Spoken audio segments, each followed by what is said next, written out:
স্বামী বিবেকানন্দের বিষয়ে আজকের আলোচনা। এই আলোচনা পর্বে আপনাদের সবাইকে জানাই সুস্বাগতম।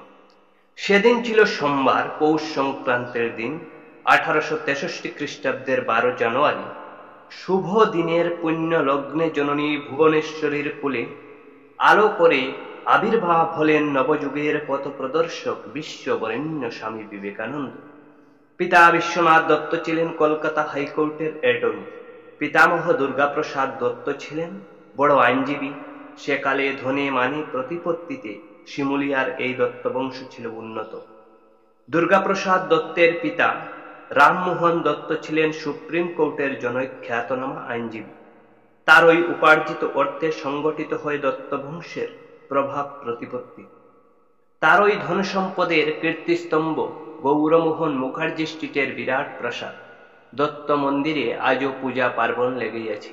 এই দত্ত পরিবারের কোনো বিষয়ে অভাব ছিল না, কিন্তু তাদের ভোগের চেয়ে ত্যাগের দিকে ছিল প্রবল আকর্ষণ। ধর্ম বিষয়ে বড় অনুরাগ। পারমার্থিক সুরধারসের নেশায় যারা উন্মত্ত, সংসারের শতমোহে তাদের আবদ্ধ করতে অক্ষম। মাত্র 25 বৎসর বয়সে একমাত্র শিশুপুত্র বিশ্বনাথকে রেখে সন্ন্যাস গ্রহণ করে বারাণসী ধামে বিশ্বেশ্বরের চরণে আশ্রয় নেন দুর্গাপ্রসাদ বাবু। তারপর বিশ্বনাথ দত্ত উপযুক্ত হতেই শিমুলিয়ার বিখ্যাত বসু বংশের নন্দলাল বসু মহাশয়ের একমাত্র সন্ততি ভুবনেশ্বরীর পানি গ্রহণ করেন। ভুবনেশ্বরী ছিলেন একদারে বিপুল রূপ ও গুণের অধিকারিণী। তিনি ছিলেন পরম উদার, ভক্তিমতী ও সুরুচি সম্পন্না। সনাতন হিন্দু ধর্মের প্রতি তার মন প্রাণ গভীরভাবে নিবদ্ধ। দেবদ্বিজে অগাধ ভক্তি, নিয়মিত ভাবে পাঠ করতেন রামায়ণ, মহাভারত ও অন্যান্য ধর্মশাস্ত্র। ভুবনেশ্বরী দেবীর বড় আকাঙ্ক্ষা ছিল পুত্র কন্যার মুখ দর্শনে, কিন্তু অল্প বয়সে তিনি জননীর মর্যাদা লাভ করেননি ও পুত্রমুখে মাতৃশব্দ শ্রবণে দীর্ঘকাল বঞ্চিতা ছিলেন। 10টি পুত্র কন্যা জঠরে ধারণ করেন। প্রথম পুত্র ও কন্যা শৈশবাবস্থায় পরলোক গমন করে। তৃতীয় কন্যা হারামণির 22 বৎসর বয়সে মহাপ্রয়াণ ঘটে। চতুর্থ কন্যা স্বর্ণময়ী দেবী। পঞ্চম কন্যার শৈশবেই পরলোক প্রাপ্তি হয়। পুত্র কামনায় মা ভুবনেশ্বরী প্রত্যহ শিব মন্দিরে গিয়ে বাবা বিশ্বনাথের পূজা অর্চনা করেন। ক্রমে ভগবত কৃপায় তার দেহ লাবণ্য বৃদ্ধি পায়। অনুমান সন্তান অথবা সন্তানটি তার পবিত্র জঠরে স্থান গ্রহণ করেছে। তথাপি তিনি তার এক বৃদ্ধা আত্মীয়ার দ্বারা কাশীর বিশ্বেশ্বরের মন্দিরে উপযুক্ত পুত্র কামনায় পূজা অর্চনা করান। সত্যই তার ওই ঐকান্তিকতা ব্যর্থ হল না। আসন্ন প্রসবা মাতা একদা স্বপ্নে অনুমান করলেন স্বয়ং শিব শিশুরূপে তার কুলে আসছেন, আর ভুবনেশ্বরী পরম আগ্রহে বাহু যুগল বাড়িয়ে আছেন তাকে ধারণ করবেন বলে। সঙ্গে সঙ্গে নিদ্রাভঙ্গ হতেই তিনি অনুভব করলেন তার দেহের প্রতিটি শিরা উপশিরায় বিপুল শিহরণ। স্বপ্ন দর্শনের কয়েক মাস পরেই তার কুল আলো করে নেমে এলো স্বর্গের সেই দেব শিশু। পুত্রমুখ দর্শন করে বিশ্বনাথ দত্ত ব্রাহ্মণ, বৈষ্ণব ও গরিব দুঃখীদের দান করলেন অন্ন আর অর্থ। খুশি মতো দান পেয়ে সবাই নবজাতককে আশীর্বাদ ও প্রস্থান করলেন। সুন্দর সবল গৌরবর্ণ শিশু মায়ের কুলে আলো করে আছে। বহু আত্মীয় স্বজন দেখতে এলেন ভুবনেশ্বরীর সাধনালব্ধ ধনকে।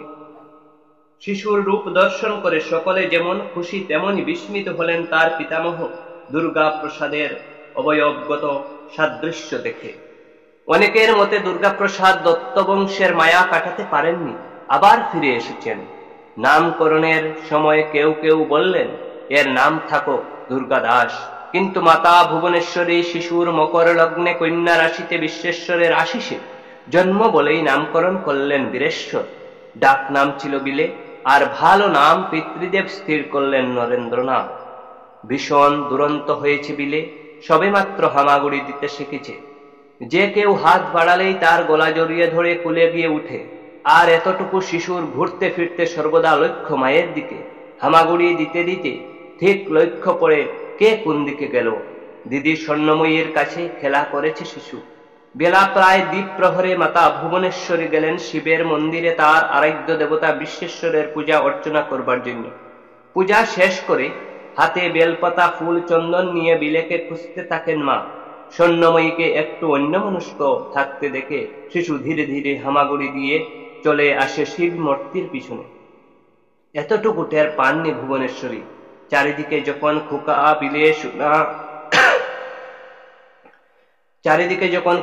বিলে শোনা শব্দ হতে লাগলো, তখন মন্দির থেকে হাসতে হাসতে বের হয়ে আসে বীরেশ্বর। এতক্ষণ কোথায় ছিলে বাবা? বলেই মা তার ছেলেকে কোলে নিয়ে মাথায় ফুল চন্দন দিয়ে ঠাকুরের কাছে মঙ্গল প্রার্থনা করেন। বিলে যত বড় হতে থাকে দুরন্তপনা তার ততই বেড়ে যায়। জ্যেষ্ঠা ভাগ্নিদ্বয় তাকে সর্বদা চোখে চোখে রেখে সামাল দিতে পারেন না।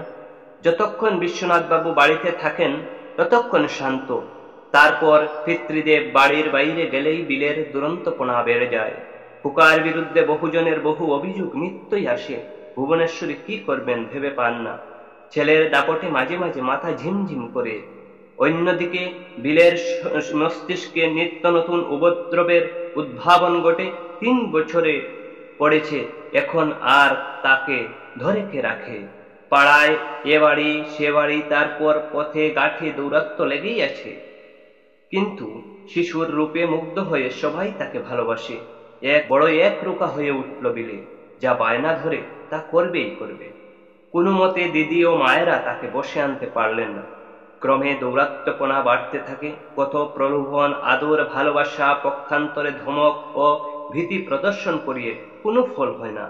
একদিন মাতা পুত্রের অবস্থা লক্ষ্য করে অভিমানে বললেন, শিবের কাছে মাথা কুড়ে একটা ছেলে প্রার্থনা করেছিলাম, তার পরিবর্তে পেলাম কিনা উৎপাত ভূত। অন্য মায়েরা যেমন ছেলেকে দুষ্টামি করতে দেখে প্রহার করে বা অকথ্য ভাষা ব্যবহার করেন, ভুবনেশ্বরী ছিলেন কিন্তু তার বিপরীত।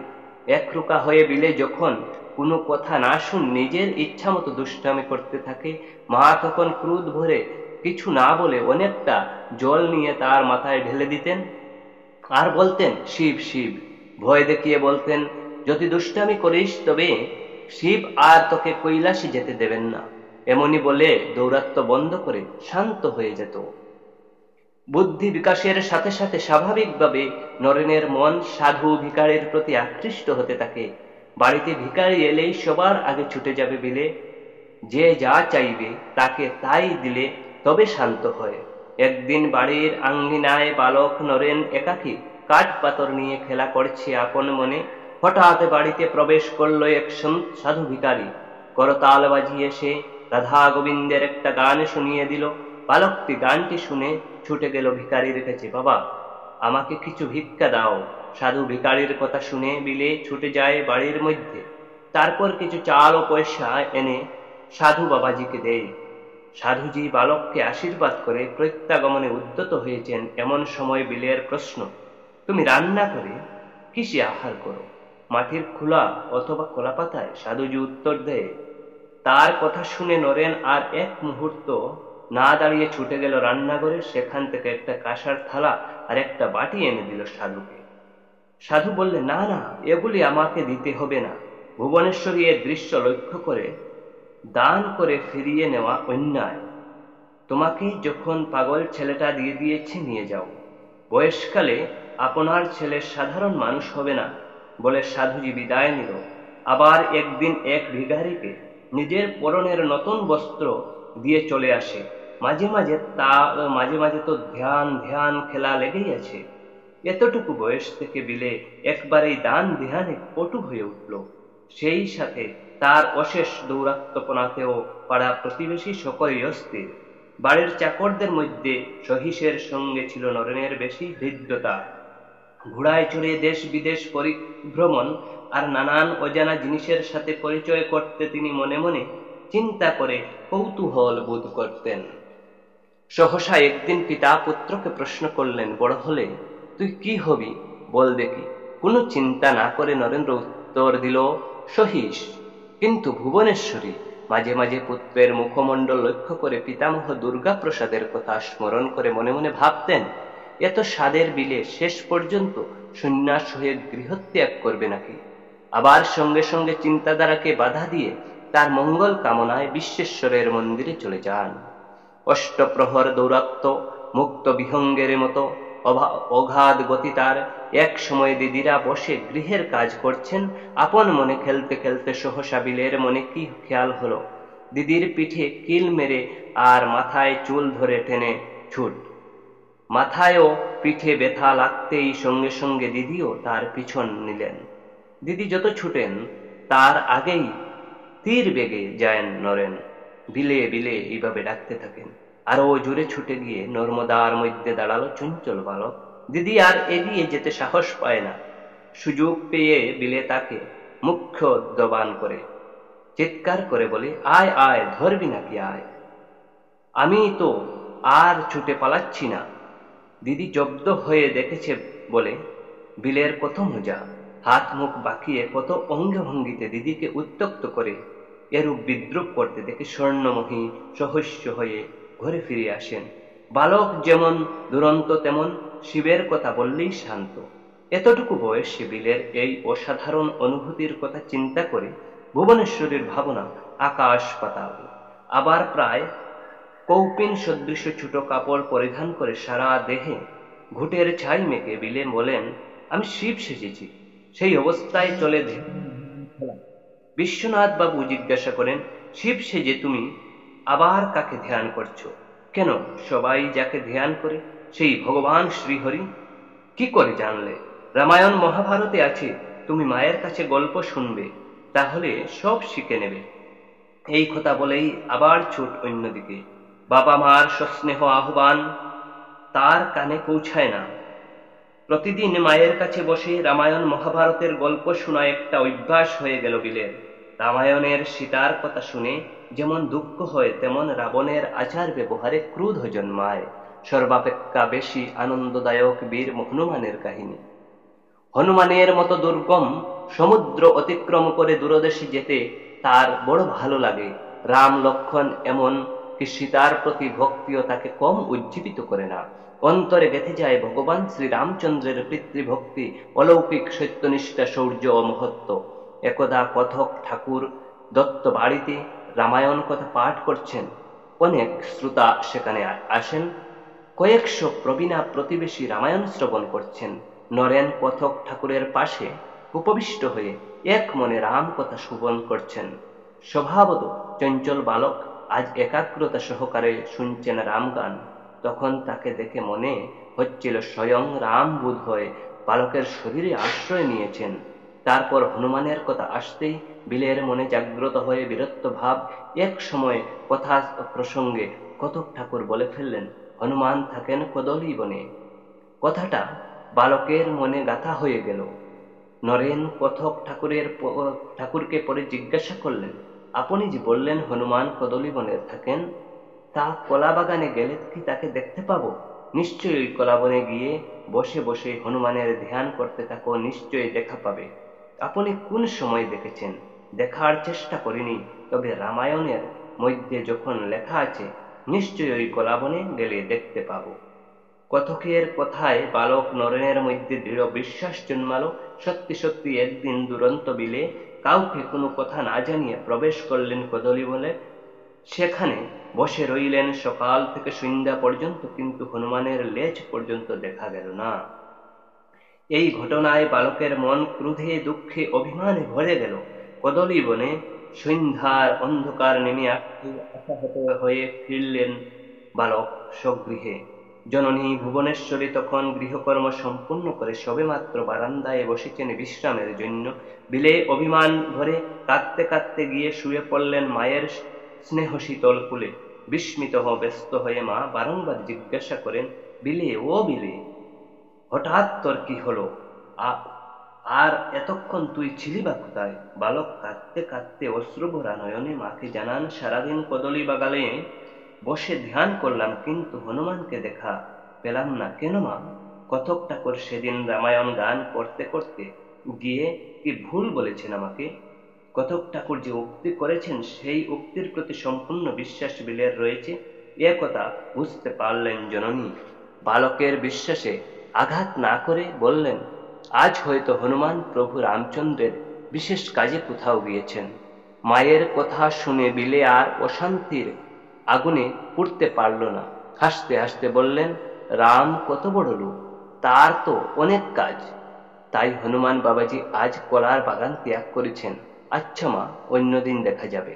নিশ্চয়ই কাজ না থাকলে সে তো কলা বাগানে থাকবেই।